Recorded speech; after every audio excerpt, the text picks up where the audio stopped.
ஆகாஷ்வாணி புதுச்சேரியின் மண்டல செய்திப் பிரிவு வழங்கும்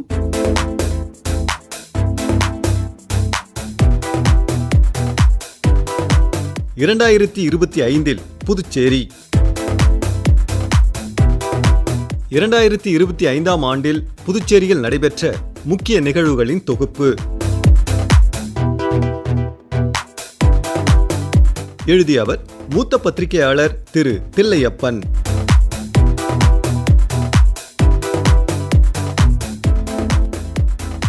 இன்று முடிவடையும் 2025ஆம் ஆண்டில் புதுச்சேரியில் உள்கட்டமைப்பு வசதிகளின் வலுவான மேம்பாடும், உயர்நிலை தலைவர்களின் வருகை மற்றும் கலாச்சார விழாக்களும் முக்கிய நிகழ்வுகளாக அமைந்தன. இவ்வாண்டு புதுச்சேரியில் உள்கட்டமைப்பு வசதிகள் வலுவான முறையில் மேம்பட்டுள்ளன.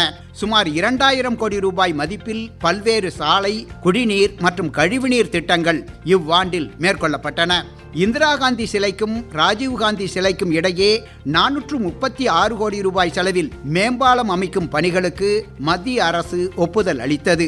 மத்திய அமைச்சர் திரு நிதின் கட்கரி அக்டோபர் 13ஆம் தேதி இப்பணிகளுக்கு அடிக்கல் நாட்டியது இவ்வாண்டின் முக்கிய நிகழ்வுகளில் ஒன்றாக அமைந்தது. 2025ஆம் ஆண்டில் புதுச்சேரியில் நகர பகுதிகளின் புத்தாக்கம் தொடர்பான ஸ்மார்ட் சிட்டி திட்டத்தின் கீழ் அண்ணா திடல் விளையாட்டு அரங்கம் உட்பட பல்வேறு பணிகளும் நிறைவேற்றி முடிக்கப்பட்டன. புதுச்சேரி யூனியன் பிரதேசத்தில் பொருளாதாரம் கடந்த 5 ஆண்டுகளில் சராசரியாக 9.56% வளர்ச்சி கண்டுள்ளது. இதே காலகட்டத்தில் மாநில அளவிலான மொத்த உள்நாட்டு உற்பத்தி 44% அதிகரித்து வேலை வாய்ப்பின்மை 4.3% குறைந்திருப்பதாகவும் புள்ளி விவரங்கள் தெரிவிக்கின்றன. அரசியலை பொறுத்தவரை புதுச்சேரிக்கு மாநில அந்தஸ்து வழங்க வேண்டும் என்ற கோரிக்கையை 2025ஆம் ஆண்டிலும் அரசியல் கட்சிகள் தொடர்ந்து வலியுறுத்தின. மாநில அரசின் நிர்வாக அதிகாரத்தை மேம்படுத்தி நிதி சவால்களுக்கு தீர்வு காண மாநில அந்தஸ்து அவசியம் என தொடர்ந்து வலியுறுத்தப்பட்டது. 2025 ஜனவரி 25 முதல் பிப்ரவரி 7ஆம் தேதி வரை புதுச்சேரியில் நடைபெற்ற பாண்டிச்சேரி பாரம்பரிய விழாவில் பல்வேறு கலை கலாச்சார நிகழ்வுகள் இடம்பெற்றன. சர்வதேச யோகா தின விழா மத்திய அமைச்சர் திரு பிரதாப் ராவ் ஜாதவ் பங்கேற்புடன் கூடிய 25 நாள் முன்னோட்ட நிகழ்ச்சிகளுடன் சிறப்பாக நடைபெற்றது. நவம்பர் 1ஆம் தேதி நடைபெற்ற புதுச்சேரி விடுதலை நாள் விழாவிலும் தேசபக்தியுடன் கூடிய பல்வேறு கலை கலாச்சார நிகழ்வுகள் இடம்பெற்றன. இனி இவ்வாண்டின் இதர முக்கிய நிகழ்வுகள் குறித்து ஒரு கண்ணோட்டம். ஜனவரி 1 புதுச்சேரி அரசுக்கு ஏற்பட்ட நிதி நெருக்கடியை சமாளிக்க பெட்ரோல் டீசல் மீதான வாட் வரி உயர்த்தப்பட்டது. இந்த வரி உயர்வு காரணமாக பெட்ரோல் டீசல் விலை லிட்டருக்கு 2 ரூபாய் வீதம் உயர்ந்தது. ஜனவரி 2 புதுச்சேரி அரசு பள்ளி கல்வி இயக்ககம் நடத்திய 3 நாள் மண்டல அறிவியல் கண்காட்சி ஏம்பலம் PM ஸ்ரீ மறைமலை அடிகள் அரசு மேல்நிலைப் பள்ளியில் தொடங்கியது. ஜனவரி 4 புதுச்சேரி சுற்றுலாத்துறை சார்பில் 30வது சர்வதேச யோகா திருவிழா புதுச்சேரி பழைய துறைமுக வளாகத்தில் தொடங்கியது. ஜனவரி 6 புதுச்சேரி பணியாளர் மற்றும் நிர்வாக சீர்திருத்தத்துறை சார்பு செயலர் திரு கண்ணன் ஹெல்மெட் அணியாத அரசு ஊழியர்களுக்கு 1000 ரூபாய் அபராதம் மற்றும் 3 மாத லைசன்ஸ் ரத்து செய்யப்படும் என்று அறிவித்தார். ஜனவரி 7 புதுச்சேரி அரசின் சுற்றுலாத்துறை மற்றும் வேளாண் துறை இணைந்து ஏற்பாடு செய்து நடத்திய ஏனாம் மக்கள் விழா மற்றும் 23ஆம் ஆண்டு மலர் கண்காட்சி விழா ஏனாமில் தொடங்கியது. முதலமைச்சர் திரு ரங்கசாமி கலந்து கொண்டு தொடக்கி வைத்தார். ஜனவரி 8 புதுச்சேரிக்கு வருகை புரிந்த நீர்வளத்திற்கான பாராளுமன்ற நிலைக்குழுவை சேர்ந்த 10 பாராளுமன்ற உறுப்பினர்கள் குழு ராஜீவ் பிரதாப் ரூடி தலைமையில் புதுச்சேரியின் நீர் ஆதாரங்களின் வளம் குறித்தும் நீர்வளத்தை மேம்படுத்துவதற்கான வழிமுறைகள் குறித்தும் புதுச்சேரி அரசு செயலர்கள் மற்றும் அதிகாரிகளுடன் கலந்துரையாடினர். ஜனவரி 10 புதுச்சேரி கடற்கரை சாலையில் நடைபெற்ற தலைக்கவச விழிப்புணர்வு பேரணி மற்றும் சாலை விபத்துகளில் மரணமில்லா புதுச்சேரி இயக்கத்தை துணைநிலை ஆளுநர் திரு கைலாஷ்நாதன் தொடக்கி வைத்தார். ஜனவரி 16 காரைக்கால் மாவட்ட நிர்வாகம், சுற்றுலாத்துறை, கலை பண்பாட்டுத்துறை மற்றும் வேளாண் துறை இணைந்து நடத்திய காரைக்கால் கார்னிவல் 2025 மற்றும் மலர் கண்காட்சியை முதலமைச்சர் திரு ரங்கசாமி தொடக்கி வைத்தார். ஜனவரி 21 புதுச்சேரி மாவட்ட சாலை பாதுகாப்பு குழு கூட்டம் மாவட்ட ஆட்சியர் திரு குலோத்துங்கன் தலைமையில் மாவட்ட ஆட்சியரக கருத்தரங்கு கூடத்தில் நடைபெற்றது.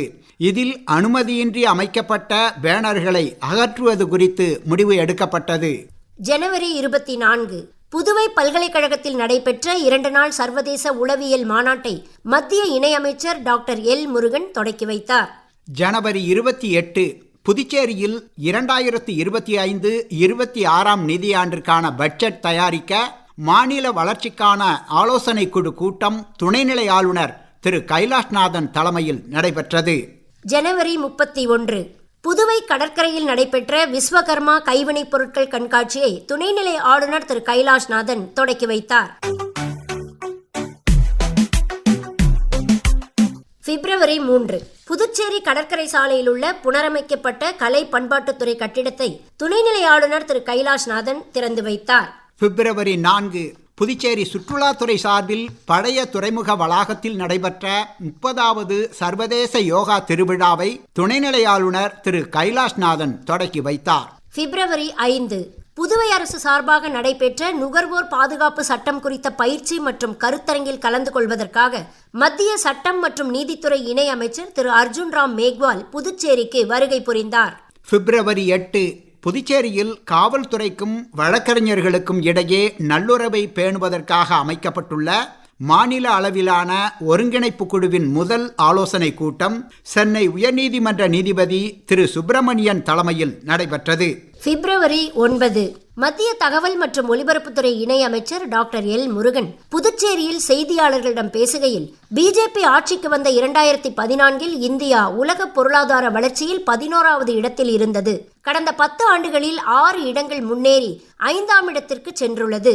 2027 3வது மிகப்பெரிய பொருளாதார வளர்ச்சி பெற்ற நாடாகும் என்று அவர் கூறினார். பிப்ரவரி 14 புதுச்சேரி கடற்கரை சாலை காந்தி திடலில் இந்தியா மற்றும் பிரான்ஸ் நாடுகளுக்கு இடையேயான உறுதியான மற்றும் நீடித்த உறவை சிறப்பிக்கும் வகையில் முதலமைச்சர் திரு ரங்கசாமி தலைமையில் நடைபெற்ற கலை கலாச்சார திருவிழாவை துணைநிலை ஆளுநர் திரு கைலாஷ்நாதன் தொடக்கி வைத்தார். பிப்ரவரி 18 புதுச்சேரியில் நில ஆவணங்களை நவீனமயமாக்கும் நக்சா முன்னோடி திட்டத்தின் கீழ் ஆளில்லா வானூர்தியை பயன்படுத்தி நில அளவை மேற்கொள்ளும் பணிகளை முருங்கப்பாக்கம் கிராமத்தில் முதலமைச்சர் திரு ரங்கசாமி தொடக்கி வைத்தார். பிப்ரவரி 19 புதுச்சேரி மாஹேயில் வேளாண் மற்றும் விவசாயிகள் நலத்துறை சார்பில் நடைபெற்ற 18வது மலர் காய் மற்றும் கனி கண்காட்சியை முதலமைச்சர் திரு ரங்கசாமி தொடக்கி வைத்தார். பிப்ரவரி 23 புதுச்சேரி சட்டப்பேரவையை காகிதமில்லா சட்டப்பேரவையாக மாற்றும் வகையிலான நேவா திட்டத்தை முதலமைச்சர் திரு ரங்கசாமி தொடக்கி வைத்தார். பிப்ரவரி 24 புதுச்சேரி காவல்துறை சார்பில் மக்களின் குறை தீர்க்கும் வகையில் ஒவ்வொரு வாரமும் சனிக்கிழமைகளில் நடைபெறும் மக்கள் மன்றத்தை துணைநிலை ஆளுநர் திரு கைலாஷ்நாதன் தொடக்கி வைத்தார். பிப்ரவரி 26 புதுச்சேரி பொலிவுறு நகர மற்றும் மேம்பாட்டு திட்டத்தின் கீழ் அண்ணாதிடல் பகுதியில் கட்டப்பட்டுள்ள கடைகளை பயனாளிகளுக்கு வழங்கும் நிகழ்ச்சி புதுச்சேரி சட்டப்பேரவை வளாகத்தில் நடைபெற்றது. இதில் முதல் கட்டமாக 99 கடைகளுக்கான ஒதுக்கீட்டு ஆணையினை பயனாளிகளுக்கு முதலமைச்சர் திரு ரங்கசாமி வழங்கினார். பிப்ரவரி 27 பிரெஞ்சு இன்ஸ்டிடியூட் ஆஃப் புதுச்சேரி சார்பில் திருக்காஞ்சி கங்கை வராக நதீஸ்வரர் ஆலய வளாகத்தில் நடைபெற்ற விவசாயிகளுக்கு மண் பரிசோதனை குறித்து விளக்க கூட்டத்தை வேளாண் துறை அமைச்சர் திரு தேனி ஜெயக்குமார் தொடக்கி வைத்தார். பிப்ரவரி 28 புதுச்சேரி அரசு சுகாதார மற்றும் குடும்ப நலவழித்துறை சார்பாக கருவடைக்குப்பம் காமராஜர் மணிமண்டபத்தில் 3 நாட்கள் நடைபெற்ற மாபெரும் சுகாதார திருவிழாவை துணைநிலை ஆளுநர் திரு கைலாஷ்நாதன், முதலமைச்சர் திரு ரங்கசாமி ஆகியோர் தொடக்கி வைத்தனர். மார்ச் 7 சர்வதேச மகளிர் தினத்தை ஒட்டி புதுச்சேரி காவல்துறை சார்பில் வீரமங்கை திட்டத்தின் தொடக்க விழா கடற்கரை சாலை காந்தி திடலில் நடைபெற்றது. துணைநிலை ஆளுநர் திரு கைலாஷ்நாதன், முதலமைச்சர் திரு ரங்கசாமி ஆகியோர் கலந்து கொண்டு வீரமங்கை திட்டத்தை தொடக்கி வைத்தனர். மார்ச் 10 2025-2026 ஆண்டிற்கான புதுச்சேரி சட்டமன்றத்தின் பட்ஜெட் கூட்டத்தொடர் தொடங்கியது. முதல் நாளில் துணைநிலை ஆளுநர் திரு கைலாஷ்நாதன் உரையாற்றினார். மார்ச் 12 புதுச்சேரி சட்டப்பேரவையில் நிதித்துறை பொறுப்பு வகிக்கும் முதலமைச்சர் திரு ரங்கசாமி 2025-26 நிதி ஆண்டிற்கான 13,600 கோடி ரூபாய் பட்ஜெட்டை தாக்கல் செய்தார். மார்ச் 15 காரைக்கால் மாவட்டத்திற்கு அரசுமுறை பயணமாக வருகை தந்த மத்திய தகவல் மற்றும் ஒலிபரப்புத்துறை இணை அமைச்சர் டாக்டர் எல் முருகன் காரைக்கால் அகில இந்திய வானொலி நிலையத்திற்கு வருகை புரிந்து அங்கு பணிபுரியும் ஊழியர்களின் பணிகளை பற்றியும் அந்தந்த பிரிவுகளின் செயல்பாடுகள் குறித்தும் கேட்டறிந்தார். அப்போது மத்திய அரசின் திட்டங்கள் குறித்து வாரம் இருமுறை வானொலி மூலம் பொதுமக்களுக்கு தெரியப்படுத்த வேண்டும் என்று அவர் அறிவுறுத்தினார். மார்ச் 17 புதுச்சேரியில் வாழ்நாள் முழுவதும் செல்லுபடியாகும் வகையில் நிரந்தர சாதி சான்றிதழ் வழங்கும் திட்டம் அமல்படுத்தப்பட உள்ளதாக முதலமைச்சர் திரு ரங்கசாமி சட்டப்பேரவையில் அறிவித்தார். ஏப்ரல் 3 அடுத்த ஆண்டு அரசு பள்ளி மாணவர்களுக்கு வழங்கப்படும் சீருடையுடன் ஓவர் கோட் வழங்கப்படும் என்று கல்வித்துறை நிகழ்ச்சி ஒன்றில் கலந்து கொண்டு பேசிய உள்துறை மற்றும் கல்வி அமைச்சர் திரு நமச்சிவாயம் அறிவித்தார். ஏப்ரல் 16 பிரதம மந்திரி மீன்வள மேம்பாட்டு திட்டத்தின் கீழ் பல்வேறு திட்டப்பணிகளின் துவக்க விழா மற்றும் புதுச்சேரி மீனவர்களுக்கு நிதி உதவி வழங்கும் விழா கருவடிக்குப்பத்தில் உள்ள காமராஜர் மணி மண்டபத்தில் நடைபெற்றது. இந்நிகழ்ச்சியில் மத்திய மீன்வளத்துறை இணையமைச்சர் திரு ஜார்ஜ் கூரியன் கலந்து கொண்டு 3023 பதிவு பெற்ற விசைப்படகுகளில் 4.63 கோடி ரூபாய் மதிப்பீட்டில் இலவச டிரான்ஸ்பாண்டர்கள் பொருத்தும் பணிகளை தொடக்கி வைத்தார். ஏப்ரல் 22 புதுச்சேரி ஜிப்மருக்கு வருகை புரிந்த மத்திய சுகாதாரம் மற்றும் குடும்ப நல அமைச்சகத்தின் கூடுதல் செயலாளர் மற்றும் நிதி ஆலோசகர் திரு ஜெய்தீப் குமார் மிஸ்ரா ஜிப்மர் நகர்ப்புற சுகாதார மையம் மற்றும் கிராமப்புற சுகாதார மையங்களில் புதிய டெலிமெடிசன் சேவைகளை தொடக்கி வைத்தார். ஏப்ரல் 30 புதுச்சேரி பொலிவுறு நகர திட்டத்தின் கீழ் பழமை மாறாமல் புதுப்பிக்கப்பட்ட மிஷன் வீதியிலுள்ள பாரம்பரியமிக்க கலவை கல்லூரி அரசு மேல்நிலைப்பள்ளி கட்டிடத்தை துணைநிலை ஆளுநர் திரு கைலாஷ்நாதன், முதலமைச்சர் திரு ரங்கசாமி ஆகியோர் திறந்து வைத்தனர். மே 2 புதுச்சேரி பொலிவுறு நகர திட்டத்தின் மூலம் சுமார் 29.50 கோடி ரூபாய் செலவில் புனரமைக்கப்பட்ட ஒருங்கிணைந்த பொலிவுறு பேருந்து நிலையத்தை துணைநிலை ஆளுநர் திரு கைலாஷ்நாதன், முதலமைச்சர் திரு ரங்கசாமி ஆகியோர் திறந்து வைத்தனர். மே 9 புதுச்சேரி கம்பன் கழகத்தின் 58ஆம் ஆண்டு கம்பன் விழாவை துணைநிலை ஆளுநர் திரு கைலாஷ்நாதன் சிறப்பு விருந்தினராக கலந்து கொண்டு தொடக்கி வைத்தார். மே 15 பாகிஸ்தான் தீவிரவாதத்திற்கு எதிரான ஆபரேஷன் சிந்தூர் வெற்றி கொடி பேரணி பிஜேபி சார்பில் நடைபெற்றது. பழைய பேருந்து நிலையத்திலிருந்து புறப்பட்டு முக்கிய வீதிகள் வழியாக அஜந்தா சிக்னல் அருகே நிறைவடைந்தது. மே 16 புதுச்சேரி காவல்துறை சார்பில் ஏற்பாடு செய்யப்பட்டிருந்த புதிய குற்றவியல் சட்டங்கள் தொடர்பான தடயவியல் வாகன கண்காட்சியை துணைநிலை ஆளுநர் திரு கைலாஷ்நாதன் கொடியசைத்து தொடக்கி வைத்து வாகனத்தில் காட்சிப்படுத்தப்பட்டிருந்த உயர் தொழில்நுட்ப தடயவியல் கருவிகளை பார்வையிட்டார். மே 19 புதுச்சேரியில் இஎஸ்ஐ மாதிரி மருத்துவமனையை அமைப்பதற்கான புரிந்துணர்வு ஒப்பந்தம் முதலமைச்சர் திரு ரங்கசாமி முன்னிலையில் நடைபெற்றது. மே 27 ஜிப்மர் மருத்துவமனையில் சுமார் 4.74 கோடி ரூபாய் செலவில் புதுப்பிக்கப்பட்ட அவசர சிகிச்சை மற்றும் விபத்து சிகிச்சை பிரிவை மத்திய குடும்ப நலத்துறை மற்றும் ஆயுஷ் துறை இணையமைச்சர் திரு பிரதாப் ராவ் ஜாதவ் மக்கள் பயன்பாட்டிற்கு அர்ப்பணித்தார். ஜூன் 3 புதுச்சேரியில் மத்திய அரசின் விக்சித் கிருஷி சங்கல்ப் அபியான் பிரச்சார இயக்கம் அரியூர், பங்கூர் ஆகிய கிராமங்களில் நடைபெற்றது. கால்நடை வளர்ப்பு, மீன் வளர்ப்பு மற்றும் மண்வள அட்டையின் முக்கியத்துவம் குறித்து நிபுணர்கள் விவசாயிகளுக்கு எடுத்து கூறினர். ஜூன் 8 வில்லியனூர் திருக்காமேஸ்வரர் ஆலயத்தின் தேர் திருவிழா நடைபெற்றது. புதுச்சேரி துணைநிலை ஆளுநர் திரு கைலாஷ்நாதன் வடம் பிடித்து தேரோட்டத்தை தொடக்கி வைத்தார். ஜூன் 9 புதுச்சேரியில் தேசிய விதான் செயலியை மத்திய தகவல் ஒலிபரப்புத்துறை இணை அமைச்சர் டாக்டர் எல் முருகன் தொடக்கி வைத்தார்.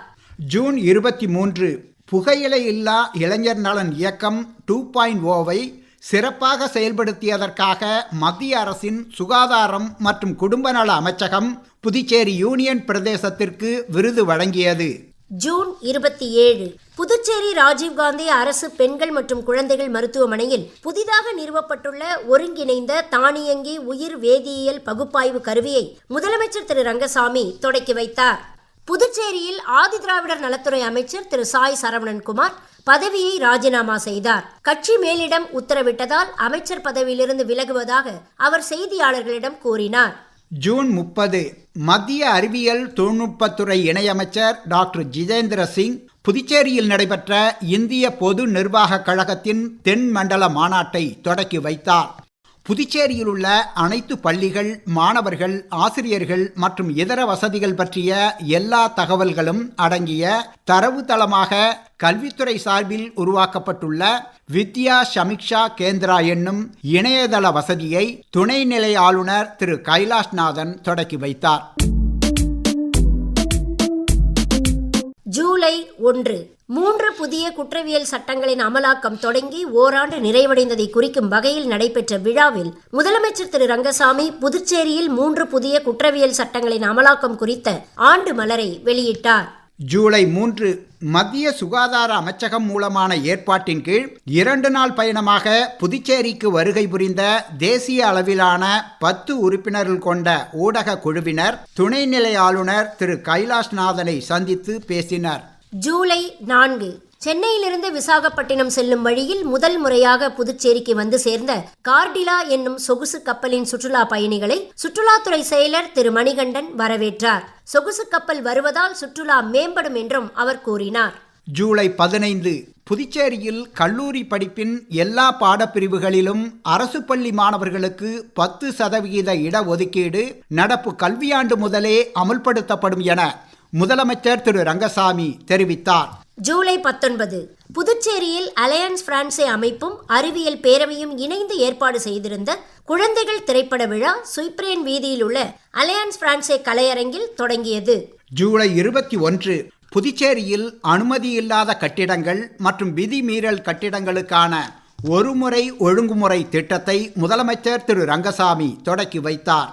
ஜூலை 24 புதுச்சேரியில் உள்ள வாகன உரிமையாளர்கள் மற்றும் ஓட்டுநர் உரிமம் வைத்திருப்பவர்கள் தங்களது மொபைல் எண்களை தேசிய வாகன் மற்றும் சாரதி இணையதளங்களில் புதுப்பிக்க வேண்டும் என புதுச்சேரி போக்குவரத்து துறை ஆணையர் டாக்டர் சிவக்குமார் கேட்டுக்கொண்டார்.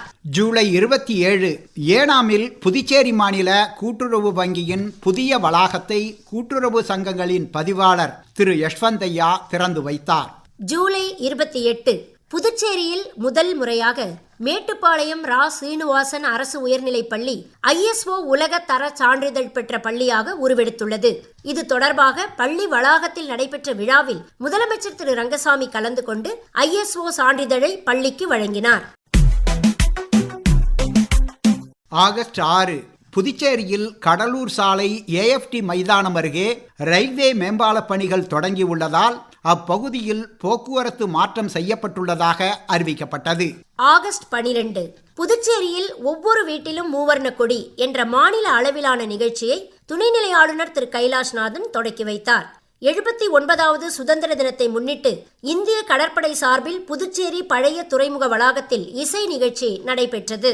ஆகஸ்ட் 16 புதுச்சேரி சட்டப்பூர்வ பரிமாற்ற தினத்தையொட்டி கீழூரில் அரசு சார்பில் நடைபெற்ற விழாவில் சட்டப்பேரவைத் தலைவர் திரு செல்வம் தேசிய கொடி ஏற்றி வைத்து காவல்துறையினரின் அணிவகுப்பு மரியாதையை ஏற்றுக்கொண்டார். ஆகஸ்ட் 21 புதுச்சேரி பல்கலைக்கழகத்தில் இரும்பு மனிதர் சர்தார் வல்லபாய் பட்டேலின் கண்ணோட்டத்தில் தேசிய ஒற்றுமை என்னும் 2 நாள் தேசிய கருத்தரங்கை துணைநிலை ஆளுநர் திரு கைலாஷ்நாதன் தொடக்கி வைத்தார். நாட்டை ஒன்றுபடுத்தி வைத்திருக்கும் மாண்புகளை மீண்டும் எண்ணி பார்க்கும் தருணமே இக்கருத்தரங்கு என்று அவர் கூறினார். ஆகஸ்ட் 23 இந்திய வம்சாவழியினரின் உலகளாவிய அமைப்பு சார்பில் நடைபெற்ற சர்வதேச வணிக மாநாடு மற்றும் கண்காட்சியை துணைநிலை ஆளுநர் திரு கைலாஷ்நாதன் தொடக்கி வைத்து கண்காட்சியை பார்வையிட்டார். ஆகஸ்ட் 24 புதுச்சேரி காவல்துறை மற்றும் ஃபிட் இந்தியா இயக்கம் சார்பில் உடல் ஆரோக்கியம் மற்றும் உடற்பயிற்சியின் அவசியம் குறித்து நடைபெற்ற விழிப்புணர்வு சைக்கிள் பேரணியை கடற்கரை சாலை காந்தி திடலில் முதலமைச்சர் திரு ரங்கசாமி கொடி அசைத்து தொடக்கி வைத்தார். ஆகஸ்ட் 28 கதிர்காமம் இந்திரா காந்தி அரசு மருத்துவக் கல்லூரி மருத்துவமனையில் 50 படுக்கை வசதிகளுடன் கூடிய அவசர மற்றும் தீவிர சிகிச்சை பிரிவு கட்டிடத்தின் கட்டுமான பணியை முதலமைச்சர் திரு ரங்கசாமி அடிக்கல் நாட்டி தொடக்கி வைத்தார். செப்டம்பர் 10 புதுச்சேரியில் நடைபெற்ற உலக தற்கொலை தடுப்பு தின விழிப்புணர்வு பேரணியை மாவட்ட ஆட்சியர் திரு குலோத்துங்கன் கொடியசைத்து தொடக்கி வைத்தார். செப்டம்பர் 11 புதுச்சேரியில் தேசிய பால்வள மேம்பாட்டு வாரியத்தின் வைர விழாவை ஒட்டி ஏற்பாடு செய்யப்பட்டிருந்த கருத்தரங்கை துணைநிலை ஆளுநர் திரு கைலாஷ்நாதன் தொடக்கி வைத்தார். செப்டம்பர் 20 இந்திய மருத்துவ ஆராய்ச்சி கவுன்சில் நிதி உதவியுடன் தேசிய சுகாதார ஆராய்ச்சி முன்னுரிமை திட்டமான டிஜிகேர் திட்டம் புதுச்சேரி ஜிப்மரில் நடைமுறைப்படுத்தப்பட்டது. இத்திட்டத்தின் மூலம் தொடர் மருத்துவ சேவையை வலுப்படுத்தவும் நோயாளிகளை தொடர்ந்து கண்காணிக்கவும் வழிவகை செய்யப்பட்டுள்ளது. செப்டம்பர் 24 புதுச்சேரி துணைநிலை ஆளுநர் திரு கைலாஷ்நாதன் கரிக்கலாம்பாக்கம் புறக்காவல் நிலையத்திற்கு புதிய கட்டிடம் கட்டும் பணிகளுக்கு அடிக்கல் நாட்டினார். புதுச்சேரியில் கனகநேரி, திலாசுப்பேட்டை மற்றும் மோகன் நகர் பகுதியில் 5,36,00,000 ரூபாய் மதிப்பீட்டில் கழிவுநீர் வாய்க்கால் அமைக்கும் பணிகளை முதலமைச்சர் திரு ரங்கசாமி பூமி பூஜை செய்து தொடக்கி வைத்தார். செப்டம்பர் 29 புதுச்சேரி அரசின் விளையாட்டு மற்றும் இளைஞர் நல இயக்கம் சார்பில் கருவடிக்குப்பம் காமராஜர் மணிமண்டபத்தில் கேலோ பரிசளிப்பு விழா நடைபெற்றது. இதில் முதலமைச்சர் திரு ரங்கசாமி கலந்து கொண்டு விளையாட்டுப் போட்டிகளில் வெற்றி பெற்றவர்களுக்கு பரிசுகள் வழங்கி சிறப்பித்தார். அக்டோபர் 7 புதுச்சேரியில் சட்டம் ஒழுங்கு நிலவரங்கள் மற்றும் காவல்துறையின் செயல்பாடுகள் குறித்து உள்துறை அமைச்சர் திரு நமச்சிவாயம் காவல்துறை உயர் அதிகாரிகளுடன் ஆய்வுக் கூட்டம் நடத்தினார். அக்டோபர் 9 புகையில்லா இளைஞர்கள் இயக்கத்தின் கீழ் புதுச்சேரியில் நடைபெற்ற விழிப்புணர்வு பேரணியை முதலமைச்சர் திரு ரங்கசாமி கொடியசைத்து தொடக்கி வைத்தார். அக்டோபர் 13 மத்திய சாலை போக்குவரத்து மற்றும் நெடுஞ்சாலைத்துறை அமைச்சர் திரு நிதின் கட்கரி புதுச்சேரியில் இந்திரா காந்தி சிலைக்கும் ராஜீவ்காந்தி சிலைக்கும் இடையே 436 கோடி ரூபாய் மதிப்பில் மேம்பாலம் கட்டும் பணிகளுக்கு அடிக்கல் நாட்டினார். புதுச்சேரி பூண்டியாங்குப்பம் இடையே அமைக்கப்பட்டுள்ள 4 வழி சாலையையும் அவர் நாட்டிற்கு அர்ப்பணித்து வைத்தார். அக்டோபர் 24 புதுச்சேரியில் பொலிவுறு நகர திட்டத்தின் கீழ் 9.89 கோடி ரூபாய் செலவில் புனரமைக்கப்பட்ட தாவரவியல் பூங்காவை முதலமைச்சர் திரு ரங்கசாமி திறந்து வைத்தார். அக்டோபர் 27 புதுச்சேரியில் ஸ்மார்ட் சிட்டி திட்டத்தின் கீழ் 23 கோடி ரூபாய் நிதி மூலம் வாங்கப்பட்ட 25 மின்சார பேருந்துகளின் சேவையை துணைநிலை ஆளுநர் திரு கைலாஷ்நாதன், முதலமைச்சர் திரு ரங்கசாமி ஆகியோர் தொடக்கி வைத்தனர். 38 ரிக்ஷாக்கள் தொடக்கி வைக்கப்பட்டு ஆட்டோ சவாரிக்கான முன்பதிவு செயலியும் வெளியிடப்பட்டது. இவ்விழாவில் துணைநிலை ஆளுநர் திரு கைலாஷ்நாதன் சிறப்புரை ஆற்றினார். அதிலிருந்து ஒரு சில பகுதிகள். தொலைநோக்கு பார்வை கொண்ட நம்முடைய பாரத பிரதமர் நரேந்திர மோடி அடிக்கடி சொல்லுவார், நகரம் என்பது வெறும் மக்கள் குடியிருக்கும் இடம் மட்டுமல்ல, அது அவர்களுடைய வாழ்க்கையின் தரத்தை நிர்ணயிக்கும் இடம். அதனால்தான் நகரங்களை நவீன வசதிகளோடு பாதுகாப்பானதாக உலக தரத்திற்கு ஏற்ப மாற்றுவதற்கு ஒரு திட்டத்தை அவர் உருவாக்கினார். அதுதான் ஸ்மார்ட் சிட்டி மிஷன். நாட்டில் 100 முக்கிய நகரங்களை தேர்ந்தெடுத்தது. இது செயல்படுத்த வருகிறது. மத்திய அரசின் செல்ல பிள்ளையா இருக்கும் புதுச்சேரியும் அதில் இடம்பெற்று இருப்பது நம்முடைய பெருமை. இந்த திட்டத்தின் முக்கிய நோக்கம் மக்களின் வாழ்க்கை தரத்தை உயர்த்துவது, நவீனமான குடிமக்களுக்கு பாதுகாப்பான வசதிகளை ஏற்படுத்தி தருவது. மத்திய அரசின் இந்த ஸ்மார்ட் சிட்டி திட்டத்தின் கீழ் புதுச்சேரியில் முக்கியமான வளர்ச்சி பணிகள் நடைபெற்று இருப்பதையும், பல நிலைகளில் வளர்ச்சி பணிகள் நடைபெற்று வருவதையும், இன்னும் சில வளர்ச்சி பணிகள் நடைபெற இருப்பதையும் நாம் அனைவரும் அறிவோம். இதுவரை மொத்தம் 620 கோடி 620 crores மதிப்பிலான 82 ஸ்மார்ட் சிட்டி திட்டங்களுக்கு மத்திய அரசு ஒப்புதல் அளித்திருக்கிறது. இன்று தொடங்கி வைக்கப்படும் மின்சார பேருந்துகள், மின்சார ரிக்ஷாக்கள் வெறும் வாகனங்கள் அல்ல, அவை சுற்றுச்சூழலை, என்வாயர்மெண்டை பாதுகாக்கும் நம்முடைய சிந்தனையின் அடையாளங்கள். புகை, சத்தம், பொல்யூஷன் இல்லாதவை, பெண்கள், மாணவர்கள், மூத்த குடிமக்கள் என்று அனைவருக்கும் பாதுகாப்பான பயணத்தை தரக்கூடிய GPS வசதி, டிஜிட்டல் டிக்கெட் வசதி செய்யப்பட்டிருக்கிறது. மற்றொரு பக்கம் மின்சாரத்தால் இயங்குவதால் எரிபொருள் செலவை குறைந்து நாட்டின் பொருளாதாரத்திற்கு வலு சேர்க்கிறது. இதில் முக்கியமான ஒன்று என்றென்றால், இதில் பெரும்பாலான பஸ்கள், ஆட்டோ ரிக்ஷாக்கள், வாகனங்களை புதுச்சேரியில் உள்ள சுற்றுலா தலங்களை இணைக்கும் விதமாக இயக்க இருக்கிறது என்பதுதான். அக்டோபர் 30 புதுச்சேரியில் இந்திய ஏற்றுமதியாளர் சங்கங்களின் கூட்டமைப்பும் பிப்டிக் நிறுவனமும் இணைந்து ஏற்பாடு செய்த 2 நாள் சர்வதேச வாங்குவோர் விற்போர் சந்திப்பு நிகழ்ச்சியை துணைநிலை ஆளுநர் திரு கைலாஷ்நாதன் தொடக்கி வைத்தார். நவம்பர் 1 புதுச்சேரி விடுதலை திருநாள் விழா கடற்கரை சாலை காந்தி திடலில் நடைபெற்றது. விழாவில் முதலமைச்சர் திரு ரங்கசாமி தேசிய கொடியை ஏற்றி வைத்து காவல்துறையினரின் அணிவகுப்பு மரியாதையை ஏற்றுக்கொண்டார். நவம்பர் 4 தேர்தல் ஆணையத்தின் 2ஆம் சுற்று சிறப்பு தீவிர வாக்காளர் பட்டியல் திருத்த பணிகள் தமிழ்நாடு உட்பட 9 மாநிலங்கள் மற்றும் புதுச்சேரி உட்பட 3 யூனியன் பிரதேசங்களில் தொடங்கியது. நவம்பர் 5 புதுச்சேரியில் மாவட்ட அளவிலான கலா உற்சவ் போட்டிகள் ஜவஹர் பால் பவனில் தொடங்கியது. 3 நாட்கள் நடைபெற்ற இந்த போட்டிகளில் வாய்ப்பாட்டு, இசை, ஓவியம், கைவினை ஆகிய பிரிவுகளில் மாணவர்கள் பங்கேற்றனர். மாணவர்களின் மனநலனை பாதுகாக்க ஜிப்மரில் சிறப்பு பிரிவு தொடங்கப்பட்டுள்ளதாக ஜிப்மர் இயக்குனர் டாக்டர் வீர் சிங் நேகி தெரிவித்தார். நவம்பர் 8 சர்தார் வல்லபாய் பட்டேலின் 150ஆம் ஆண்டு பிறந்த நாளையொட்டி மத்திய இளைஞர் நலன் மற்றும் விளையாட்டு அமைச்சகம் மை பாரத் இயக்ககம் சார்பில் ஒற்றுமை நடைபயணம் புதுச்சேரி சுதேசி மில் அருகே தொடங்கி கடற்கரை சாலை வரை நடைபெற்றது. இதில் சிறப்பு விருந்தினராக துணைநிலை ஆளுநர் திரு கைலாஷ்நாதன் கலந்து கொண்டு ஒற்றுமை நடைபயணத்தை கொடியசைத்து தொடக்கி வைத்தார். நவம்பர் 15 புதுச்சேரி அரசின் ஆதி திராவிடர் நலன் மற்றும் பழங்குடியினர் நலத்துறை சார்பில் பகவான் பிர்சா முண்டாவின் 150வது பிறந்த நாள் விழா கொண்டாடப்பட்டது. நவம்பர் 29 புதுச்சேரி ஜிப்மர் மருத்துவமனை வளாகத்தில் 2 இடங்களில் வெளிப்புற நோயாளிகள் மற்றும் அவர்களின் உதவியாளர்களுக்கு 3 வேளையும் இலவச உணவு வழங்கும் மையத்தை முதலமைச்சர் திரு ரங்கசாமி திறந்து வைத்தார். டிசம்பர் 4 புதுச்சேரி பொதுப்பணித்துறையில் பணிபுரியும் 44 இளநிலை பொறியாளர்களுக்கு உதவி பொறியாளர்களாக பதவி உயர்வு அளித்ததற்கான ஆணையினை முதலமைச்சர் திரு ரங்கசாமி வழங்கினார். டிசம்பர் 8 புதுச்சேரி லோக் நிவாஸில் நடைபெற்ற கொடிநாள் விழாவில் துணைநிலை ஆளுநர் திரு கைலாஷ்நாதன் கலந்து கொண்டு 2025-26ஆம் ஆண்டுக்கான கொடிநாள் நிதி வசூலை தொடக்கி வைத்தார். இவ்விழாவில் முதலமைச்சர் திரு ரங்கசாமி, தலைமைச் செயலர் டாக்டர் சரத் சௌஹான் ஆகியோரும் கலந்து கொண்டனர். டிசம்பர் 10 புதுச்சேரி யூனியன் பிரதேசத்தில் தகுதி உள்ள அனைத்து குடும்ப அட்டைதாரர்களுக்கும் அரிசி, பருப்பு, எண்ணெய் உள்ளிட்ட பொருட்கள் அடங்கிய பொங்கல் பரிசு தொகுப்பு வழங்கப்படும் என புதுச்சேரி அரசு சார்பில் அறிவிப்பு வெளியிடப்பட்டது. டிசம்பர் 14 புதுச்சேரி கிழக்கு கடற்கரை சாலையில் புதிதாக கட்டப்பட்டுள்ள லாஸ்பேட்டை காவல் நிலைய கட்டிடத்தை துணைநிலை ஆளுநர் திரு கைலாஷ்நாதன் திறந்து வைத்தார். நிகழ்ச்சியில் முதலமைச்சர் திரு ரங்கசாமி, சட்டப்பேரவைத் தலைவர் திரு ஆர் செல்வம், அமைச்சர்கள் திரு நமச்சிவாயம், திரு லட்சுமி நாராயணன் ஆகியோர் பங்கேற்றனர்.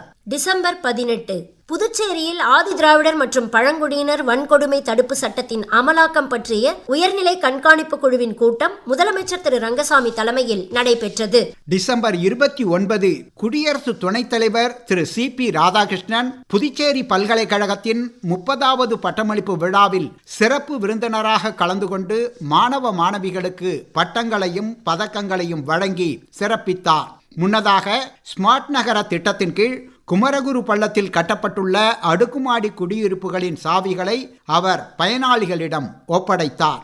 டிசம்பர் 30 புதுச்சேரியில் நுகர்வோர் பாதுகாப்பு குழுக்களை அமைக்க நடவடிக்கை எடுக்கப்படும் என்று குடிமைப்பொருள் வழங்கல் துறை சார்பில் கருவடிக்குப்பம் காமராஜர் மணிமண்டபத்தில் நடைபெற்ற தேசிய நுகர்வோர் தின விழாவில் முதலமைச்சர் திரு ரங்கசாமி தெரிவித்தார்.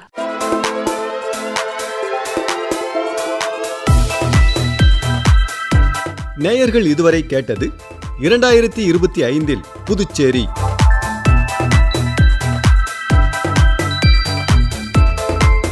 2025ஆம் ஆண்டில் புதுச்சேரியில் நடைபெற்ற முக்கிய நிகழ்வுகளின் தொகுப்பு.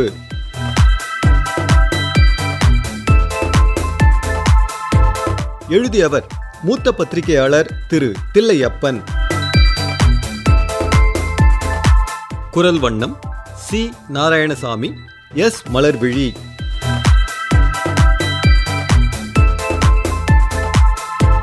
நிகழ்ச்சி அமைப்பு பிபின் யஸ்நாத்.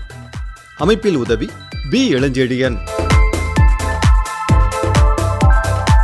படைப்பு ஆகாஷ்வாணி புதுச்சேரியின் மண்டல செய்தி பிரிவு.